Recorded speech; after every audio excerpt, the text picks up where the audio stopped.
get started straight away.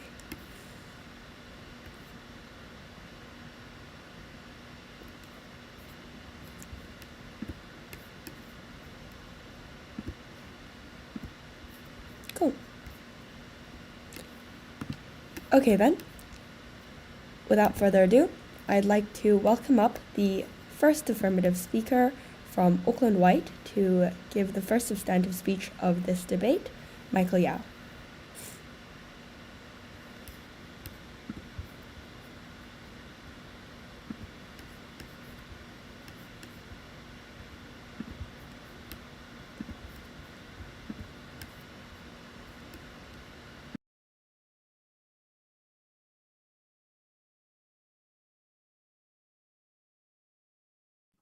Good. Auckland White would like POIs exclusively in chat and verbally, please. Please don't shout them out at us. Oh, sorry, exclusively in chat and visually, that is to say, wave your hands. Please don't shout them out, yeah. Okay. Thanks, speech in 3, 2, 1.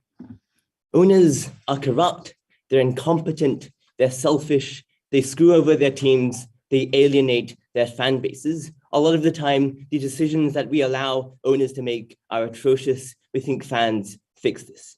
4 points of setup. 1, we say that under our model, fans can't make decisions, but they can prevent decisions from being made. That is to say, they can veto if a supermajority, that is to say, 2/3 votes against it. Secondly, obviously, this debate only applies to team sports. So, for example, basketball or football teams.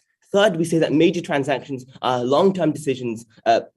So that is to say, like everything that's given in the motion, but we specifically exclude short-term things, for example, the decisions to bench a player or like short-term strategic calls. 4, notice this likely comparative if fans don't veto is probably just owners and managers making those decisions exclusively by themselves. 2 points of substantive. Firstly, on why we get better decision-making. Secondly, on how we increase fan engagement. Firstly, on decision-making.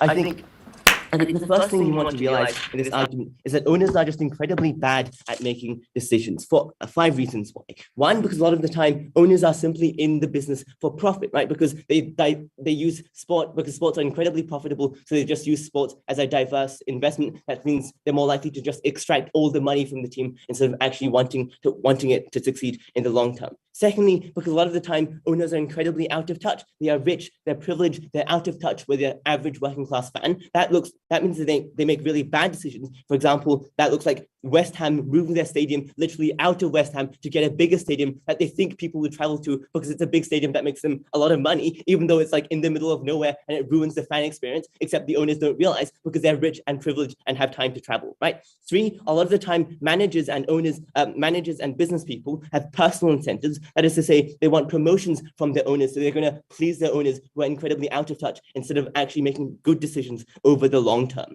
4, because owners a lot of the time want to self-aggrandize, they want bragging rights. That means they make decisions that are very flashy, but often not very good. That looks like buying really expensive players who just like screw over your team culture and make you lose more, but they look good because they're like a star on your roster, right? 5, a lot of the time, sports is just dominated by nepotism. That is to say, in Indian cricket, literally no cricketer can get hired if you're not like related to Virat Kohli or his brother, right? Therefore, we think nepotism means that owners and sports teams just can't make good decisions. Owners are clearly bad. Why then are fans better? 4 reasons. 1, because fans themselves are just very invested in sports, especially at the point where you literally bought a season ticket. You probably want that team to do well. You're probably invested enough for that sport to do well over the long term. Second, because fans tend to be very well informed, because at the point where you're that engaged with sports, you probably also talk about sports and read about sports all the time. That means that there are more publications analyzing sports, such as 538, which do inform fans and let them make good decisions. 3, because teams are now incentivized to explain decisions and become more transparent because they don't want their fans from like vetoing their decisions. Transparency is good for these teams. 4, because even if fans don't make the objectively best decisions, fans at least know what they want, which means that they make the decisions that maximize fan engagement. Fans are clearly the most important stakeholder here because they're the ones who bring in revenue. They're the ones who like watch the ads, right? I think at the end of this point, what you should realize is 2 things. 1, fans make the decisions that are better objectively for these teams because the owners and the leadership is corrupt and incompetent. And notice this leads to better results for these teams, right? 1, because there's less nepotism, so the Indian cricket leagues can actually hire cricketers now, right? But also secondly, because a lot of the time because fans often care about the local infrastructure, while owners simply want to import other players from other countries, which means that they screw over the local infrastructure and means that they screw over local sports over the long term. We think fans instead want their sports to do well. Secondly, though, even if these decisions aren't objectively better, at least we get more fan engagement because fans know best what they want. Before I move on, I'll take it to your why. Why won't season ticket holders also be problematically wealthy and corrupt when they literally have like 15K to spend on a season ticket? Yeah, but like compare, right? Like an owner has like 20 million, a season ticket owner spends like $200. Big difference, guys.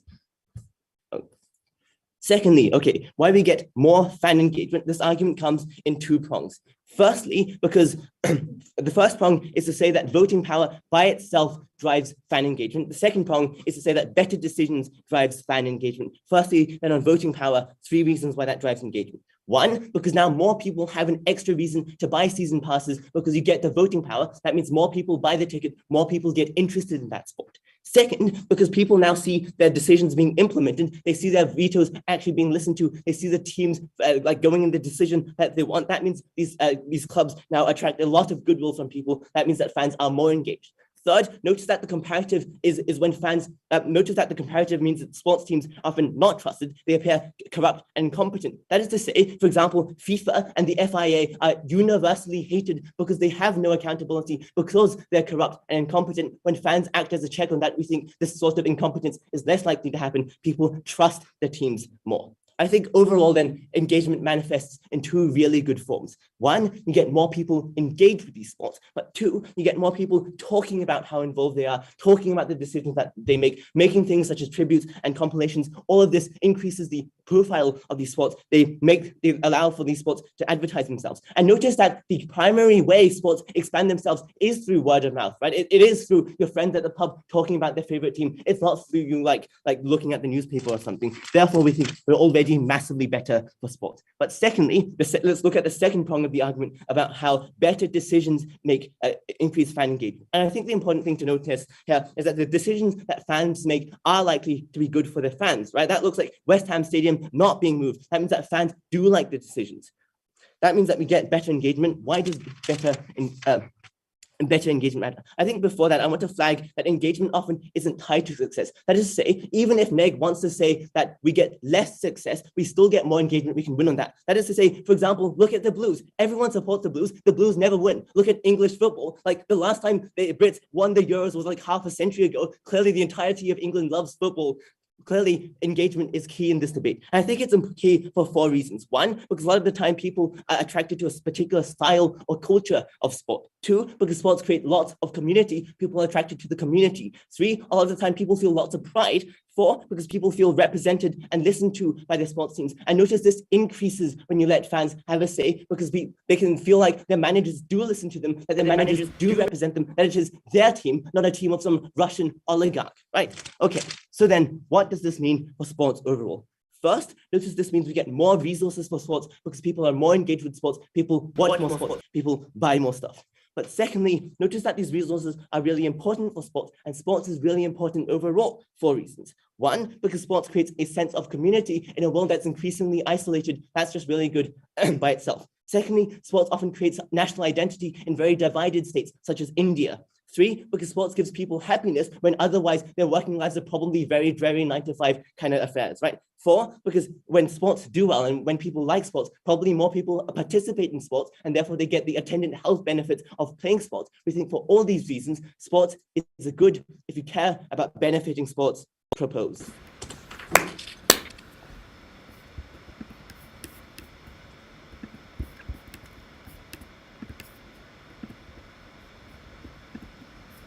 Thank you for that speech. I'd now like to welcome up the first negating speaker from Central North Island, Emmanuel, to give the first substantive speech of the negating case.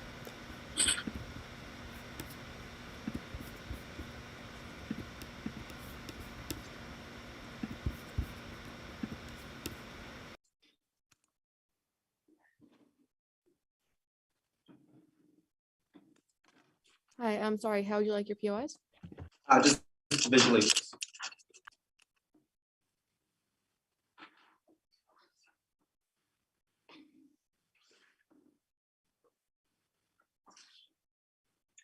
Game 3, 2, 1. Now, sports are one of the few mediums in this world that people from all walks of life can come together and leave behind various tensions and divisions. Allowing season ticket holders to veto decisions made by a board would only exacerbate these tensions and leave sports clubs in disarray. Now, a few things today. Firstly, rebuttal, which will be mostly integrated into substantive, and some framing about what we think the incentives of sports teams and boards look like, and why season ticket holders aren't banned. Note adjudicator that the entire case that the affirming team has stood up here and made is reliant on the conflation that season ticket holders are in fact fans of these clubs. Now, I will rebut this a bit later on, but firstly, what do we think the counterfactual looks like? What do we think the status quo is like? So we think this looks like the board of directors, the CEO of the club, lots of different shareholders making good decisions for the club because they have good incentives. Why do they have good incentives? Firstly, because of profit incentives. We think this is good because clubs are likely to be market sensitive. Why is this? Because when a club is doing well, fans show up, people buy tickets, the stadium gets filled, clubs get shirts get sold. This leads to profit money for the club. Now, clubs also deal with a lot of sponsorships, and revenue from these sponsorships, when a club is doing well, is used to invest into future benefit for this sport. Number two, we think that they have good incentives because they have an interest in sport. Now, why is this? Why? Because you can put your money anywhere else.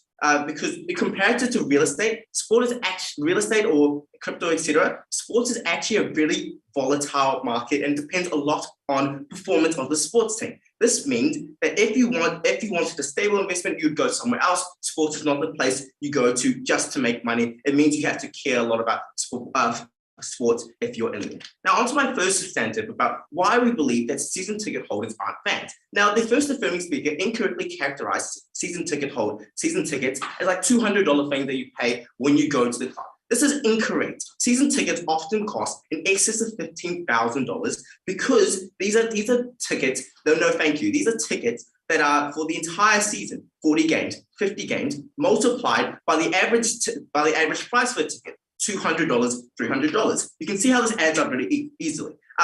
Also, we think that fans are from a wide range of socioeconomic groups, and so therefore a fan base is actually representative of not just one or two socioeconomic groups. Now, first mechanism on why we think these shareholders are likely to be wealthy. Firstly, because of high entry barrier. As I've explained, only certain people have $13,000, $15,000 to spend at the start of the season to buy a ticket or booth box. Two, we think that in order to generate value from these season tickets, you have to have a lot of time in your hands. This means that you're not likely able to just get, this means you're likely not working, or if you're working, it means you're able to get time off from work very easily. This means you're not likely to be low income. C, we think that because of supply and demand, when these season ticket holders now give votes and seats instead of just votes, supply and demand forces mean that these season tickets become a lot more valuable and a lot more expensive, meaning that you shut out a lot more of the market. Mechanism number two on why we think these season ticket holders are likely not fans. So even if you didn't believe that, why are these season ticket holders likely not fans? A, because tickets can be bought and resold for a profit. If you can't make the game, you can buy a ticket, resell it closer to the time and date of the game, and you can make a very hefty return on this. B, we think that people who own season tickets are very representative of a concentrated area in and around that stadium, etc. Not the entire fan base. For example, if I support Arsenal, who are all the way in London, I cannot buy a season ticket holder, their season ticket. So therefore, the people who actually own season tickets are very representative of the people who live just in London, and not the entire fan base. See, we often think that companies just buy season tickets so that they can take really wealthy guests that they might have to these games and to show off. Okay, so what are the outcomes of this? So in this characterization, we prove that the season ticket holders are probably not fans, and even if they are fans, they're a very wealthy subset of these fans. Now, what are the outcomes of this? It means that if you're a father with 2 kids, you can't afford to buy a season ticket holder. Even though you might be the biggest fan that the LA Lakers has ever seen, You cannot buy a season ticket, and therefore, under the affirmative model, you cannot have a say in the vetoing of this club.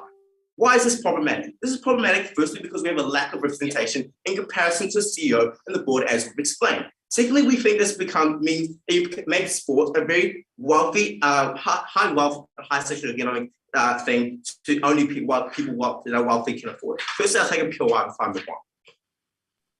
Oftentimes, these CEOs are multimillionaires. How are the incentives of rich CEOs any better? As I explained, CEOs and boards are actually market sensitive because they know that if fans don't show up to these clubs, to these games, that they won't have any profit at all. And so they're very much market sensitive to what these fans want. So secondly, even if you didn't believe any of the analysis that I just gave you in substantive one, that you should, even if you did believe that season ticket holders are representative of fans, why are these fans bad at running clubs? Let's margin build here a little bit.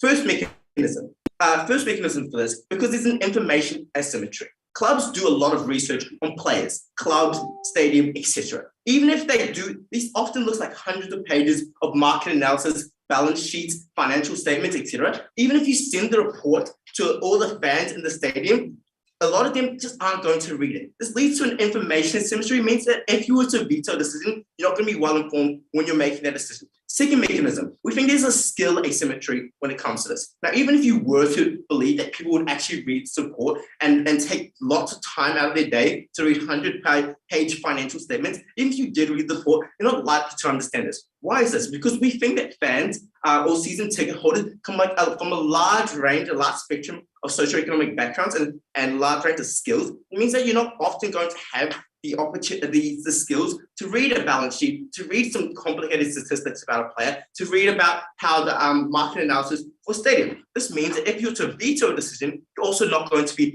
as well informed about making a decision. Third mechanism, we think that fans are likely to be reactionary. This means this looks like a little bit like, for example, if you wanted to employ a new manager, because if you want to keep a manager, fans might not want to, they might just veto the decision because the manager lost the game to their biggest rival. This means that fans are more likely to be thinking in the short term, even though the club has done extensive research, extensive market analysis to decide what the best decision is. It means that fans are likely to have knee-jerk responses to this and therefore make decisions that aren't, in fact, beneficial to the long-term success of the club. Four, we think that this means that the board stops coming up with good decisions. Now, what does this look like? It means that if the fans have a veto power, it means that the board isn't going to waste their time coming up with good decisions that are going to be slowed down by bureaucratic processes by fan vetoing. This shifts incentives of the board. So even if they are proposing good ideas, they're not going to propose them as often because they know that fans are likely to veto them because they're reactionary, because they have information asymmetry, because they have skill asymmetry. So what are the outcomes of this? This means that the club just gets worse as a whole. Decisions that are made for this club get poorer in quality and worse. And so as a direct outcome of that, it means that the experience with fans is a lot worse. So if you're to stand aside that key sports without these tensions, you're to stand aside negating, so proud to negate.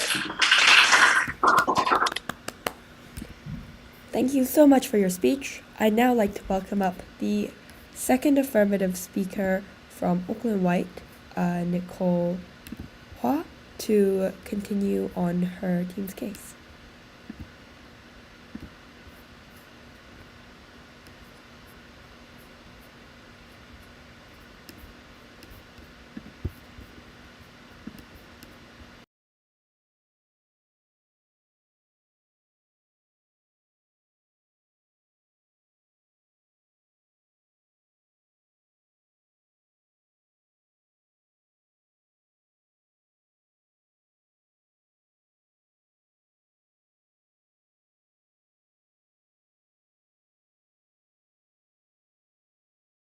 Hello, I'll take POIs via the chat or visually, whichever your preference is.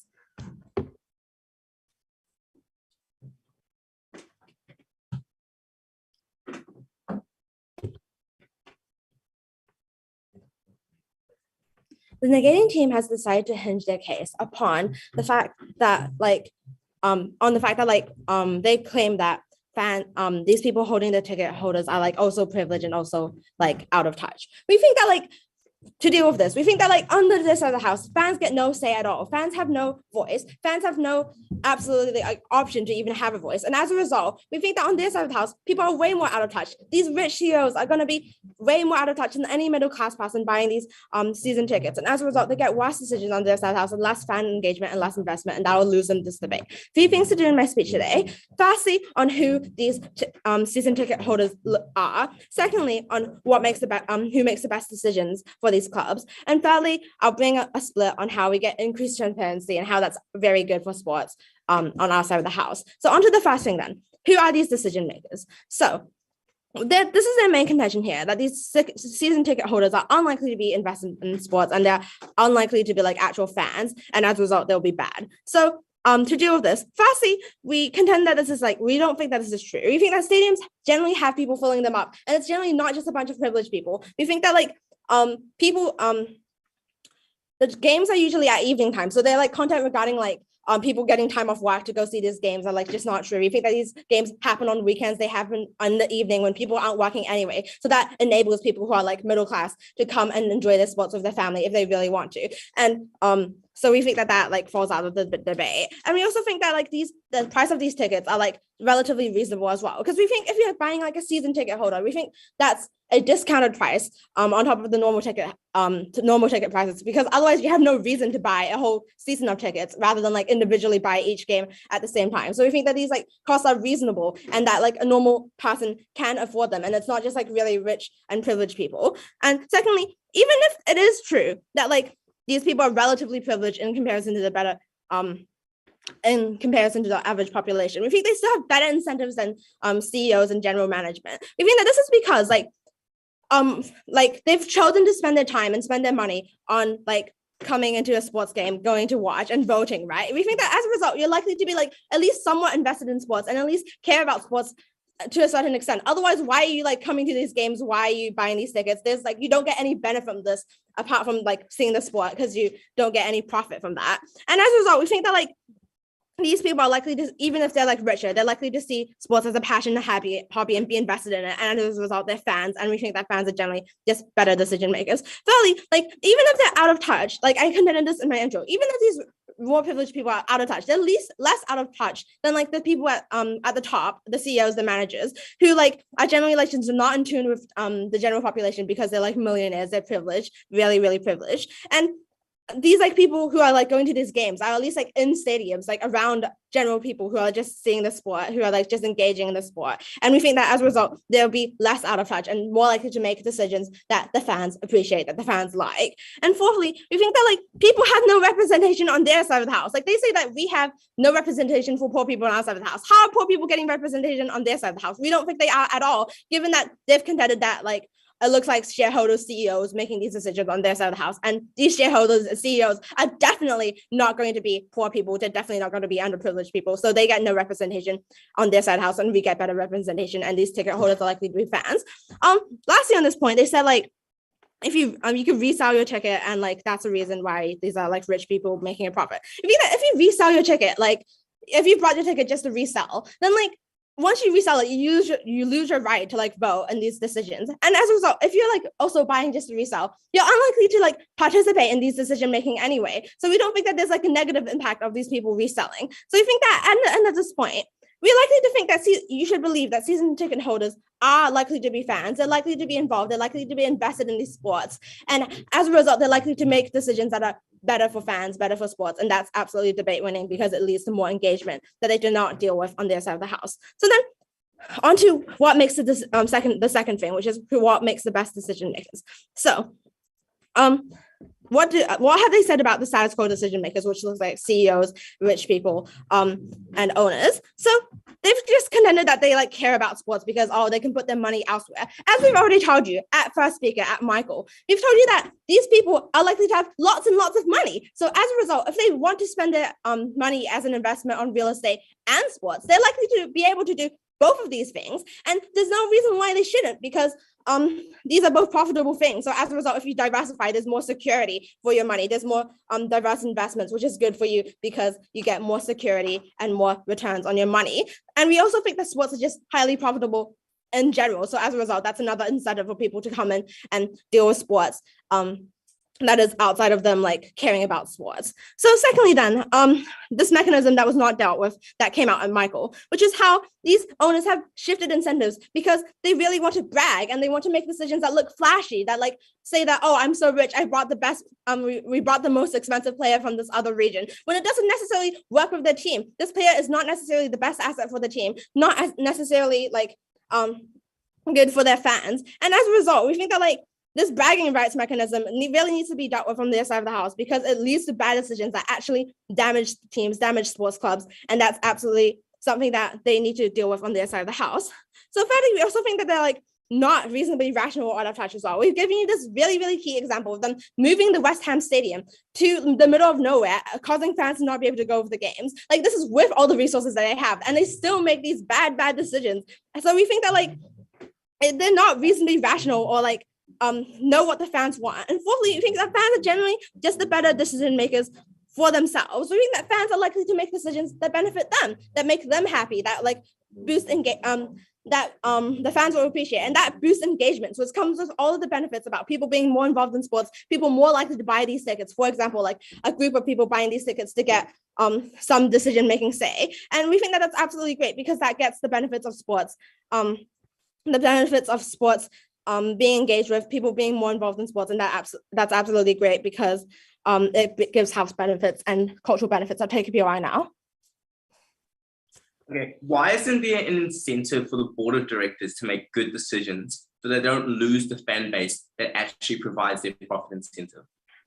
Okay, so first of all, we think like the owner has a lot more say because they have more power, and the owner is the person that's making these irrational decisions. But even if the board of directors like wants what's best for the fans, they don't necessarily know what's best for the fans because they're not in the position of the fans, and like no amount of research can get you to actually know what these fans are thinking. So then moving on to my split on transparency. So teams are really secretive about their reasoning and inner workings at the moment. This is bad because again, it allows a few reasons. It allows for quid pro quos / corruption, as Michael has already told you. Two, at least less legitimacy for these decisions. Like fans react really, really badly to PR statements or like lack of transparency or details on decisions. And as a result, fans are more likely to be outraged at these teams and not like these teams and not engage with sports and become dispassionate.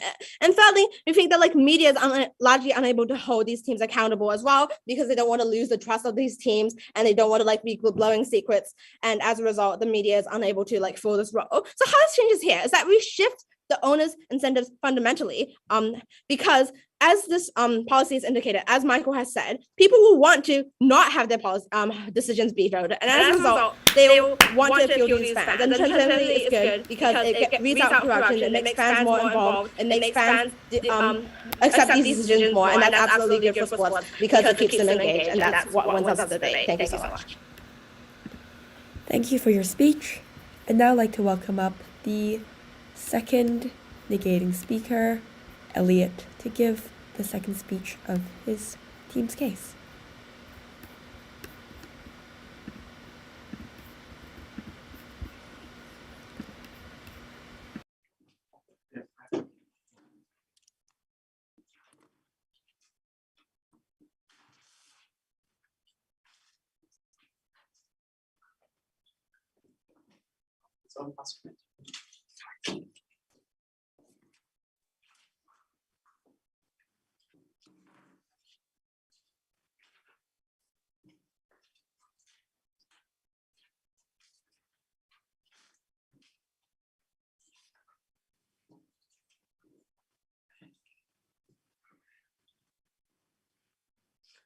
Just wave, give me a visual signal for POIs, and yeah, I'll come and ask you for one, so don't freak out if I haven't to.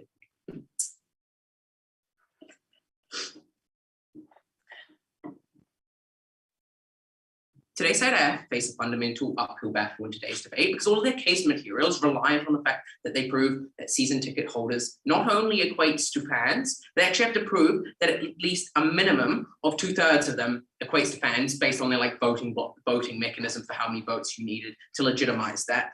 On top of that, you also had to prove that they made good decisions, even if you believed none of our analysis and believed it was the fans. What's the clash in this debate? I'm going to do a couple of things for you. Firstly, I'm going to deal with the clash of who gets best outcomes for fans by looking at what our thrust what if our trust survives and rebuilding it. Also going to engage with their material on this. Thirdly, I'm going to bring you a split on why it damages athletes and why that's so problematic in today's debate. So what's our material on op today? Firstly, we tell you the boards have very good incentives because of profit and care about the club. It links their incentives between fans and their incentives, because if they're pleasing fans, they're probably going to be relatively more profitable. Look, if we're able to prove that, if we're able to prove that that mechanism exists, right, there isn't actually a problem with the current system. Therefore, there's no reason to tie it down in bureaucracy of extra voting time, right? They're not able to prove that point. But what else do we bring you? We also bring you a point, secondly, on why it's not very representative of the fan base. We give you mechanisms like, firstly, cost. Secondly, the time it's required to get into it. Thirdly, the harm cost is like how it's going to increase over time because of this demand. Finally, how it only represents the fans in a concentrated area around the stadium, because those are the only ones who can travel. Because I might be a fan of Team Arsenal, but that doesn't matter because I'm all the way over the other side of the world. I'm not going to buy a season ticket to their stadium, right? What's their responses we get?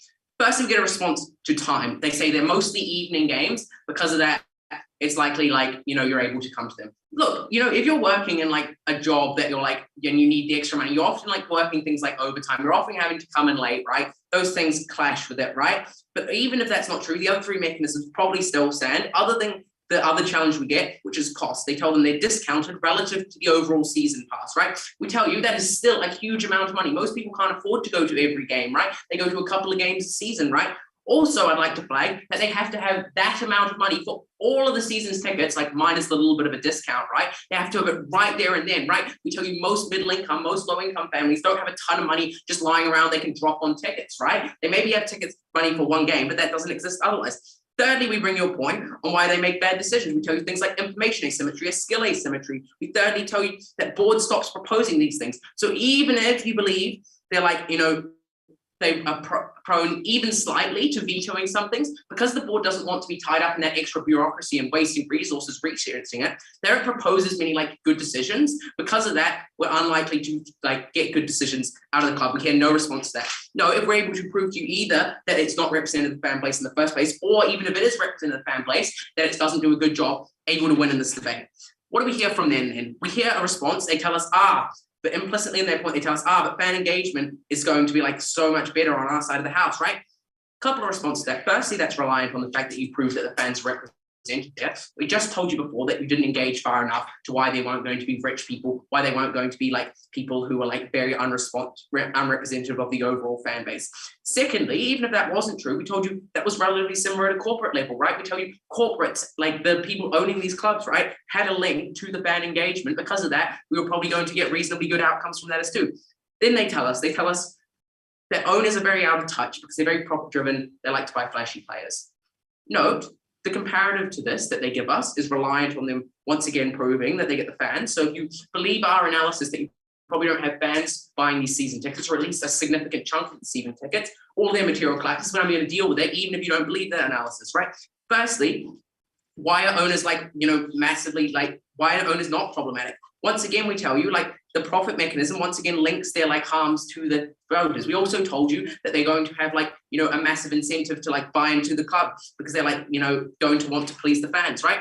But then they're but you're going to have they have so much money, so they can invest in all the investments we tell you about, and then also invest in these sports club.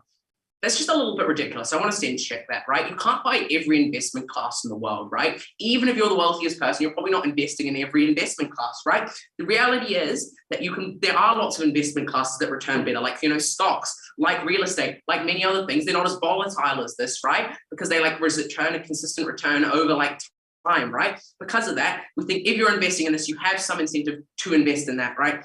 Then they tell us that they're very flashy, very braggy. We tell you that's relatively symmetrical. We gave you mechanisms for why fans also want to buy these flashy players because of their fame, because they don't actually research into the deep stats of the individual, because they're not going to read the analysis that the managers have written up for them.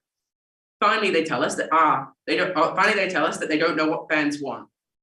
Literally, just market research is our response to that.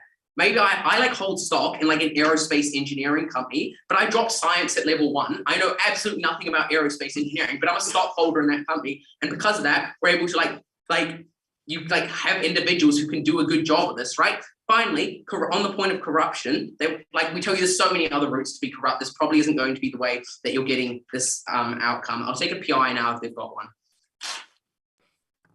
if fans really do blow tons of money on these tickets and they get no profit in return, surely they want the money's worth of that of their ticket, which means they want their teams to play as well as they can because they want their money's worth back because they're literally getting no profit. Look, we've given you lots of mechanisms why that's probably not true. We told you things like short-term incentivization. We gave you things like their knee-jerk responses. We gave you so much material at a manual. I've literally just talked through these mechanisms before, just to flag you for them again quickly. I'll flip back in my analysis to read it to you. We told you things like there was going to be massively information asymmetry. We told you skill asymmetry. We told you, the board was going to stop proposing these decisions, right? So overall, you probably didn't actually know what you wanted in the first place. But even if you didn't believe that, it was reliant. We first could prove that they weren't actually representing the fans in the first place. You probably weren't going to win that benefit anyway. Now onto my split. Why do we damage athletes in this debate? No, this is non-contingent on who wins any of the other points in this debate. What's the mechanisms we bring you for this? Firstly, we tell you it stops becoming a meritocracy. The players who are good are no longer the players that are hired. It's the people who are popular, the people who are flashy, right? Why is that important? That's important because the good players don't actually succeed. They look at creating brands rather than actually being like a good footballer. That's probably pretty damaging because it damages the sport as a whole. It damages the good athletes that don't get hired. Also, we wanted to tell you, secondly, that due to the fact that they're very, they're very difficult, it's very difficult. It's going to create a higher entry barrier to enter the sport. Why is that? Because when you go overseas to scout players, you've got to come back and now you don't have to sell them on their stats to the board. You've got to sell them to the audience who have never seen this person play before. Because of that, it's very hard for scouts to sell into the players. Thirdly, note this is probably the most important mechanism at this point, and if I'm able to prove this, it probably is so much worse as a harm than any of the other material coming out of the debate so far. Thirdly, we tell you it's massively harmful to the athlete's health, particularly mentally, right? We tell you fans are actually really horrible people sometimes. We tell you, what does that look like? That looks like after England lost because 3 people of color missed penalties in the world final, right? We tell you racism spiked in England by 30%. There were literally horrific things happening. There was massive online hate coming out of that. That was so problematic, right? And if we're able to prove that, we tell you that's massively detrimental to not only these athletes' health, we tell you that's massively detrimental to their well-being, right? And we tell you detriment to the entire sport because you get this massive buy-in, and now they get to vote on kicking those players out of the team. That's so problematic in today's debate. I'd like to thank that speaker for their speech and welcome up the third affirmative speaker from Auckland White, Minat, to give the final substantive speech of the affirmative case.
POIs in the chat or visually. Just a quick wait before we find, but I'll ask regardless.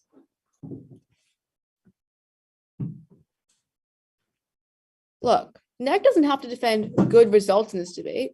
They have to defend engagement-crushing decisions getting through. They have to defend irrational shareholders and stakeholders and managers making decisions that are ignorant of the on-the-ground conditions and the experiences of these fans and what they want.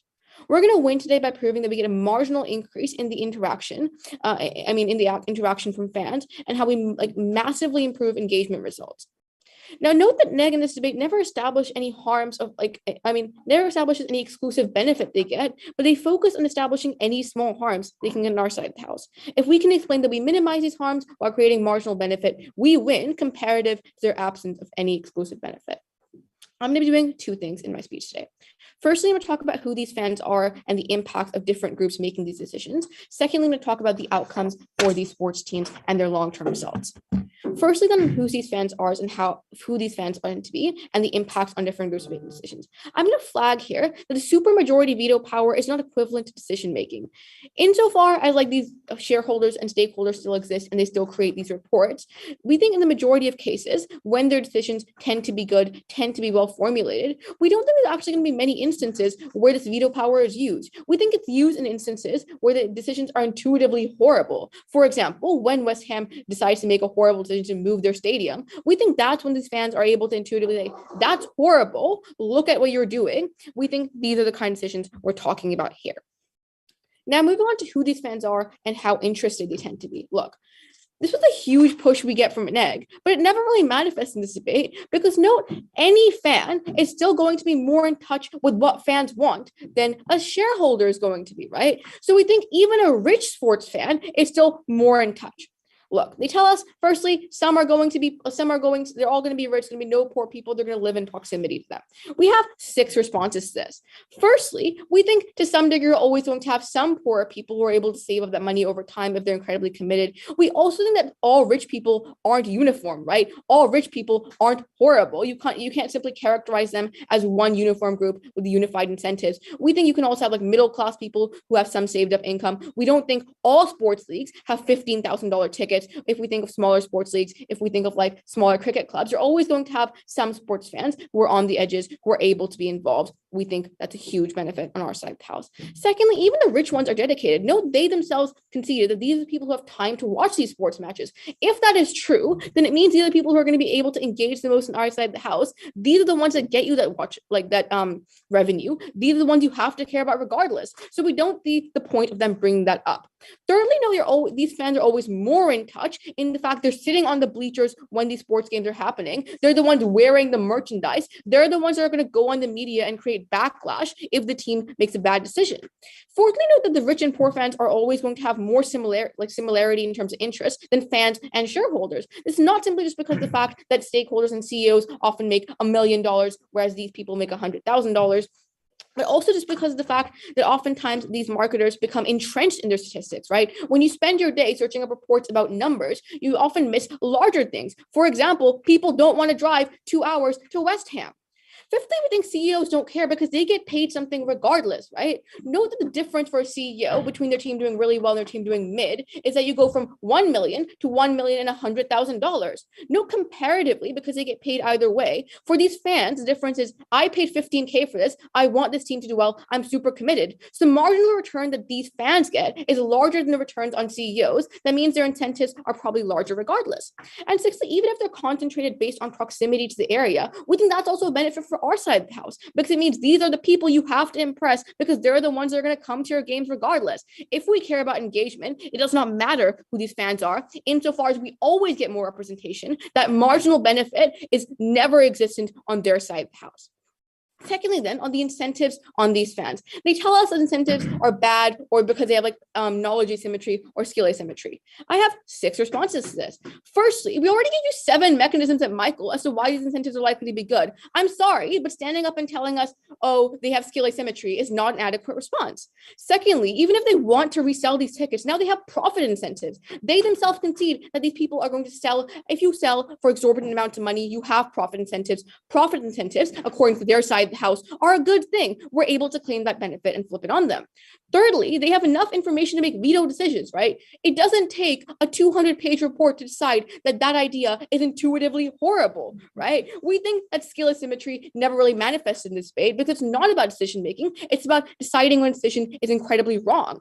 Fourthly, even if they have short-term reaction, it's fine because engagement is a larger burden than practical success. Note that if a team decides that like they have a huge reaction as fans, that reaction is probably going to manifest in them not engaging. If you're so angry that you immediately vote a manager out, you are probably going to be so angry you didn't go to that game because you hated that manager. You were going to go on Twitter and tweet about how horrible Arsenal is, right?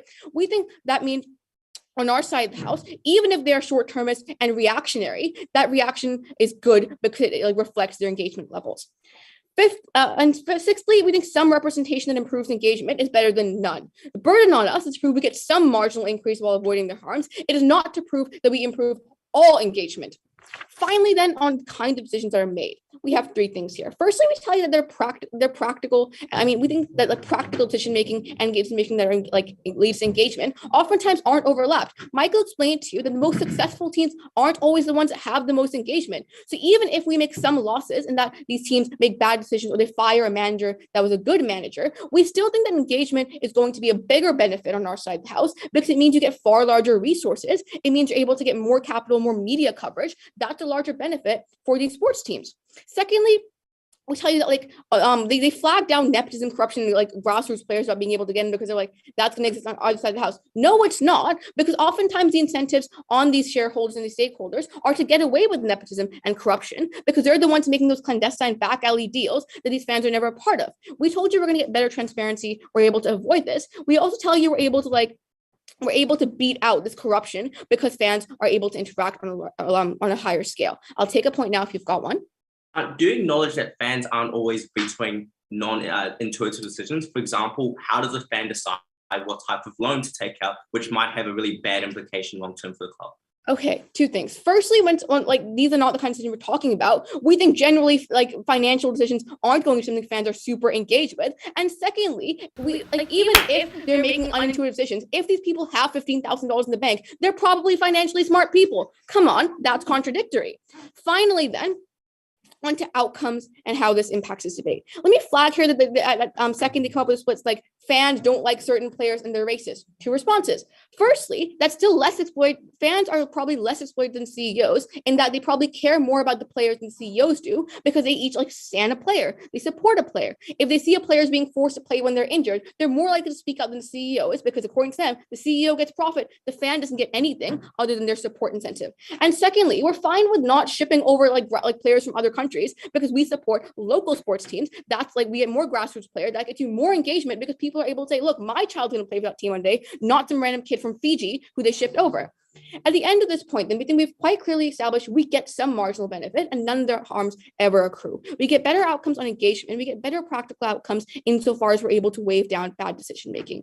So proud. Proposed.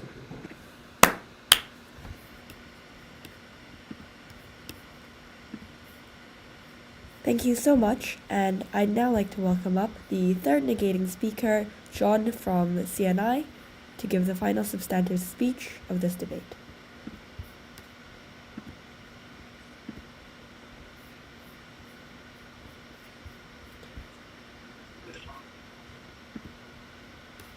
No, I'm not whipping. Wait.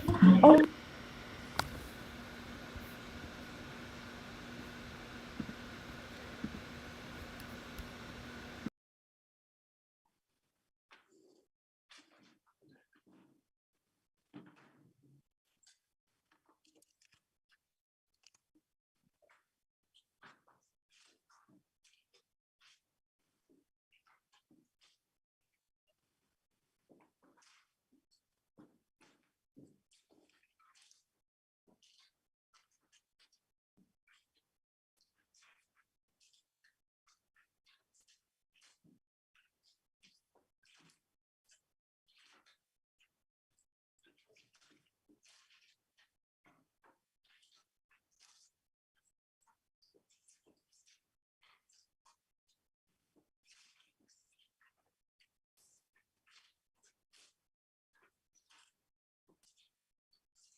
I'll take POIs just like visually as everyone else has.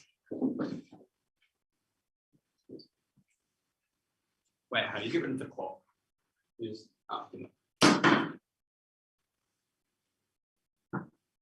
Well, that tells us that we have a marginal benefit because we don't actually have the season ticket holders making the decision. So the first thing I'm going to do in this speech is explain why that decision-making calculus from the actual board of directors and the shareholders dramatically shifts at the point at which you implement that policy. That is for three key reasons. Firstly, they don't want to waste a lot of, firstly, their time, secondly, their resources, thirdly, their capital. That is an immense loss to the club that they don't want to sacrifice because of this. Secondly, you probably annoy the season ticket holders so much that when you're constantly bombarding them with policy that doesn't meet their needs, they have to keep vetoing it because it's bad. And so they're going to have to annoy them. That's really bad for the club because it means less people want tickets in the first place. Finally, it looks really bad on your club's reputation, which the media is likely to pick up on. You're always trying to push through changes that's always getting vetoed.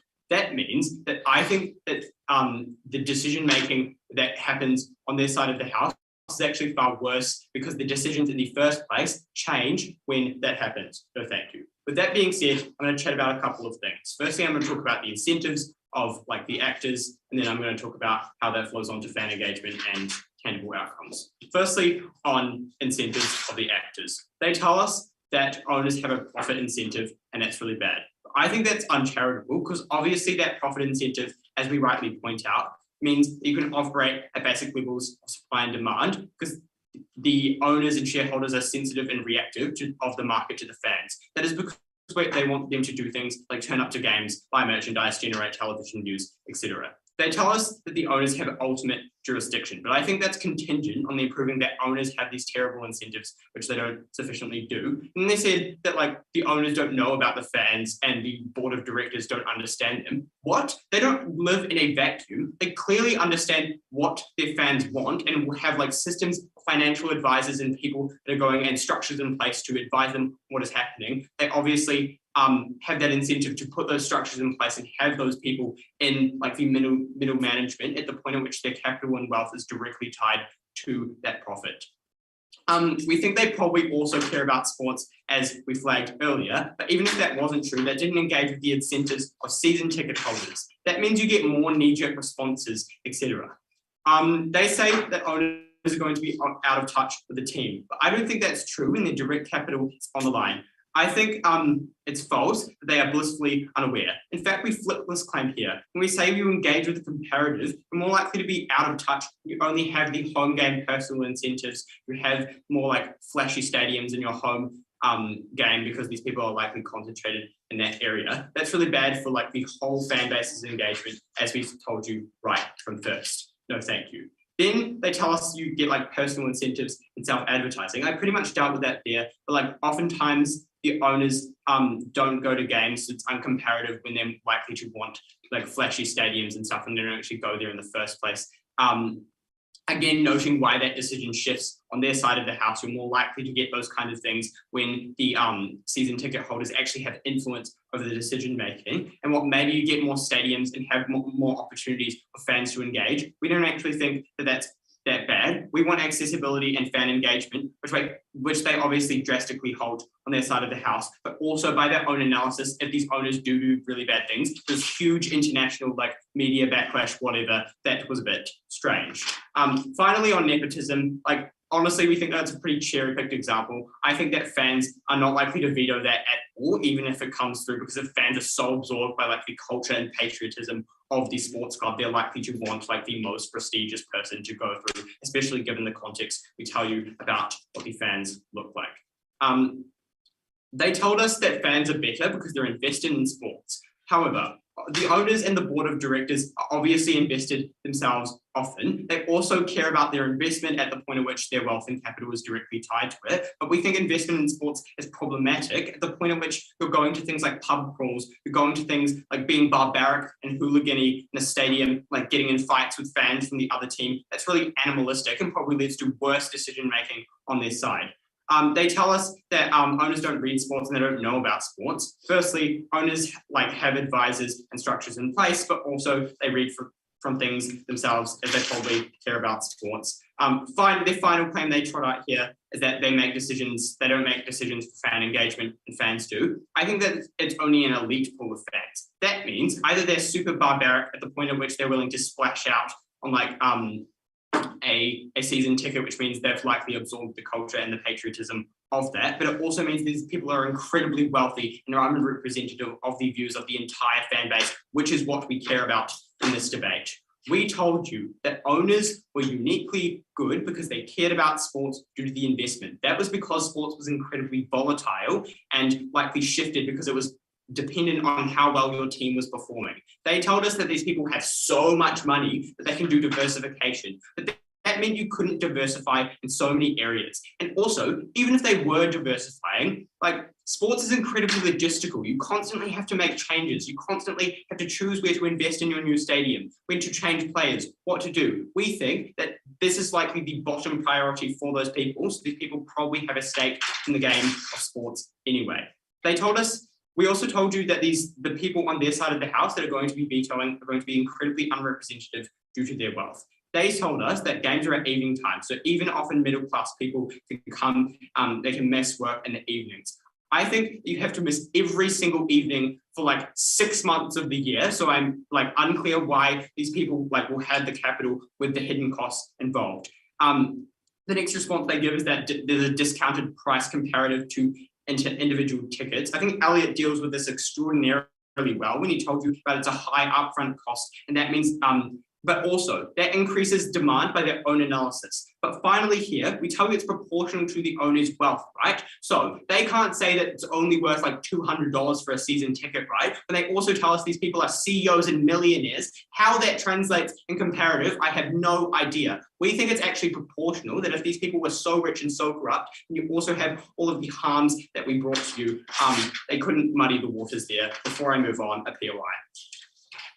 Given that fans need a supermajority to veto any decision, and like I'll likely to agree with good decisions for them, why are the decision makers going to like be so scared badly and stop making decision making instead of continuing to make good decisions while bad decisions get vetoed and therefore be more transparent with the fans as well?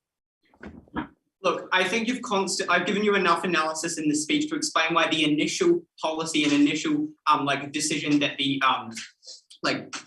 board of directors proposed is likely to shift. I think that deals with that enough. The outcome of that is we get far better incentives on our side of the house for that, and their group of decision makers was incredibly unrepresentative. That meant the burden in this next clash was to prove the decision process gets far better. Why does that not happen then? I think that you give disproportionate voting power and veto power to people that weren't informed, that did not have the that had short-term incentives and were likely to be incredibly harmful. They told us that you get more tickets and that's good. But we think that's actually really bad at the point at which price levels decrease, that flows on to fan engagement. That's really bad.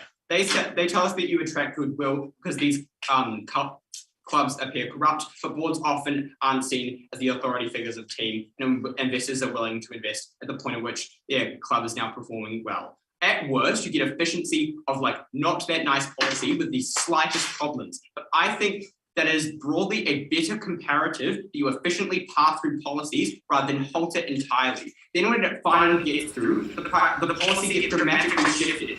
It looks like stadiums near your fans' location. It looks like more prestigious players. It looks like higher prices for tickets, things that these fans get about incredibly proud performance. I thank that speaker for his speech. And now, as is traditional, we reverse the speaking order, and I welcome up the leader's reply from the negating team, Elliot.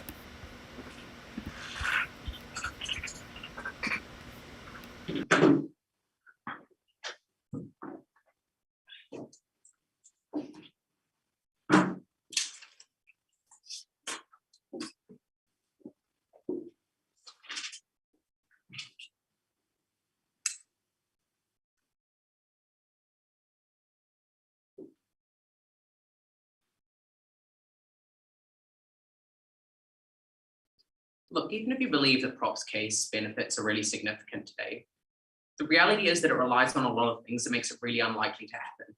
What do they have to prove to actually get any of their outcomes? They first have to prove that fans were actually the ones holding these tickets, right? Then they had to prove that if that was the case, they were going to be making really, really good choices. And thirdly, they had to prove that the board was actually bad in the first place, because if they weren't, there was no need to add that extra layer of bureaucracy and inefficiency. What am I going to deal with in this debate? I'm going to deal with a couple of things. So firstly, I'm going to deal with a clash on outcomes to fans. Secondly, I'm going to deal with just a quick material that we brought you on harms to athletes, right? First clash, I'm going to deal with it in 3 areas. Firstly, who wins, like, you know, whether fans are like going to be ticket holders. Secondly, whether they're going to be making good choices. Thirdly, whether there like is a proven like disconnect between the board and like the incentives of the fans in the first place, right? If we're able to win any of these points, right, their material collapse is reliant on proving all three of these things. So a couple of things for you. Firstly, why are fans not ticket holders, right? We give you a couple of reasons for this. We tell you things like time, things like cost, things like, you know, like it being really concentrated in on this very small area means that it's very difficult for it to be entirely representative of the fan base, right? We had two responses for them. Firstly, they tell us it's in the evenings, right? We tell you that's not always the case. We tell you people often have to work late. Even if that is the case, right? We hear a little bit of response on cost. They're like, it's discounted over the overall price, right? We tell you that's still a lot of money, right? To go to every single game of the season. Secondly, you need all of this money on hand in that moment, right? We tell you most middle-class people, especially lower income people, don't have that money on hand, right? So we tell you we're able to prove we win that class. Even if you don't believe we win that class, why is it that fans, even if they're in charge, don't actually make best decisions for themselves? A couple of reasons for that we gave you. Firstly, we told you there was going to be an information asymmetry. Secondly, we told you there was going to be a skill asymmetry. Thirdly, like it was going to be very concentrated in around the area, so they were going to represent the whole fan base. Thirdly, we told you that even if that was true, like even if they vetoed sometimes and you believe that we got a little bit of vetoing, right? The board stopped making calls that they thought might be vetoed because they didn't want to raise resources. They didn't want to invest all that time into it. Here are two responses from them. Firstly, we hear that they're not going to be making financial choices so they can take out our skill asymmetry point. Financial choices have a huge impact on the clubs. They can't just have the fiat power to fiat out actually the complex choices and take those away from them, because any choice that has a significant impact on the club, like under the motion they had to stand by, right? So they can't have the fiat power to do that. Secondly, even like they told us that you don't need 100 pages to make an intuitive call, right? Like our response to that is literally all calls are not intuitive. Not everything is moving West Ham Stadium like 2 hours down the road. It's like weighing up the difference between like two different players and their like marginal increases, right? Those aren't intuitive choices. Those are often like very complicated things, especially if you drag it into the financial realm. We're able to win that because we take out their responses. And even if you didn't believe that we're able to take out those responses, we tell you there's still things like the skill asymmetry, like the board's decrease in bureaucracy, like the ability to like be it concentrated around the stadium. Those are all three mechanisms they didn't respond to. So the point's still able to be held up on that. Finally, we tell you that they needed to prove that there was a disconnect between board incentives and like the fans, because if they don't prove that, there's no reason to add this extra layer of bureaucracy and inefficiency, right? A couple of things we get. We tell you that that profit and care about the club links their incentives to the fans, because if they're like fans are happy, they're more likely to make more money, right? And we tell you that you can hire help in to help them succeed in this. The hiring help in solves their lack of information they want to bring out of the rate. What else do we hear from them? Firstly, we hear from them that they have profit incentives, they're bad. There's no reasons that's true. They have no reason to disconnect that from the fans. They don't give us any responses to that. Don't give us any responses to care either. Look, if you believe we win any of these points, we're able to win this debate as a whole, because AF's case is completely reliant on the fact that, like, you know, they get fans in these positions, they make good decisions, and there was no layer of board bureaucracy. Also, just like the flag we gave to on like athletes, things like racism, things like horrific injury. We had no response down to any of that material. Thank you for that speech. I'd now like to welcome up the affirmative leader's reply from Michael Yao to give the last speech of this debate.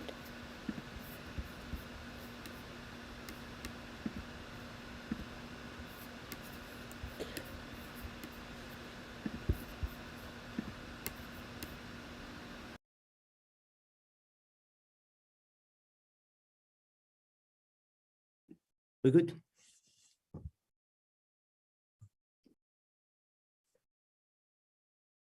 Panel, I want to remind you of how the opposition case evolved through this debate.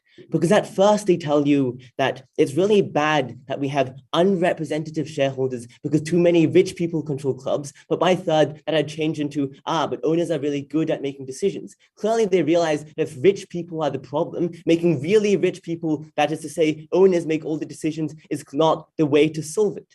Okay, I'm going to answer two questions in this speech. One, on who these ticket holders actually are. I notice a lot of benefits in this debate is contingent on this question. And then second, I'm going to answer the question of why like owners and shareholders are corrupt and why they're worse at making decisions. Firstly then, on ticket holders, and this is where the opposition case lies. What they tell you is that these ticket holders are first incredibly rich and unrepresentative of the fan base. Firstly, this ignores my analysis at first when I tell you that sports are incredibly emotional. Therefore, these fans are still invested in sports insofar as they have an emotional connection to what they see. Secondly, notice that down the line, we tell you that these fans are still rich than their owners. If rich people are the problem, having less rich people is a good.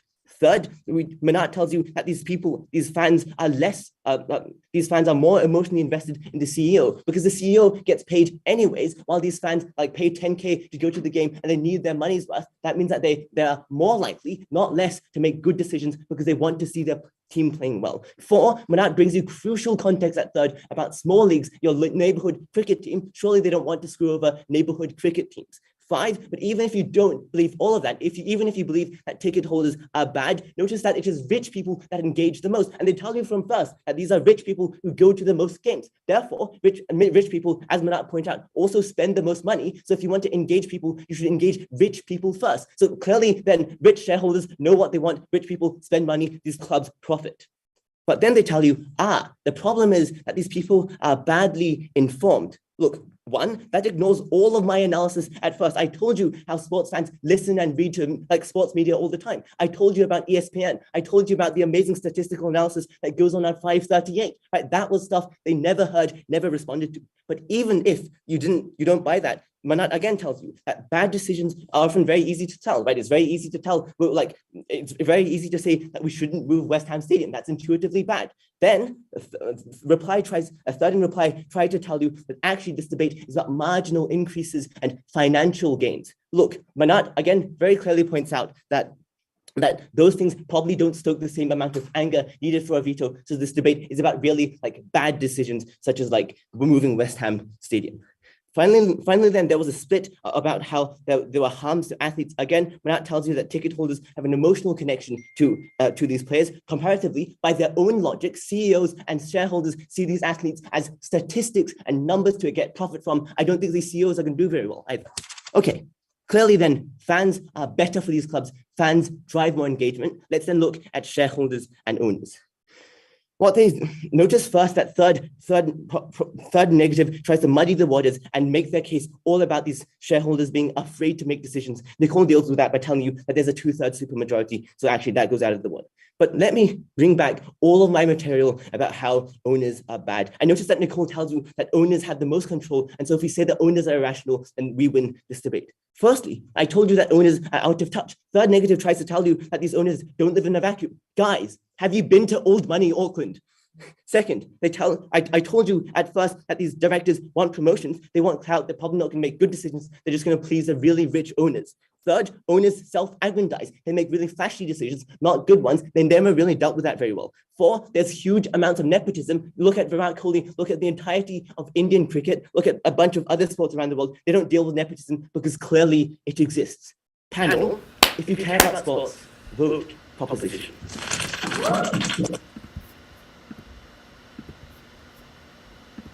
Thank you so much to everybody for those speeches, and congratulations on a really strong start to day 2. The judge will probably...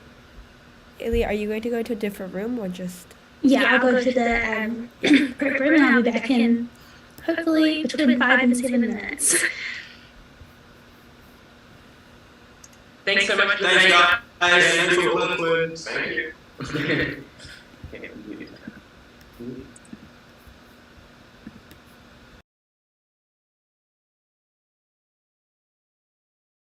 Hi guys, good job on the great debate.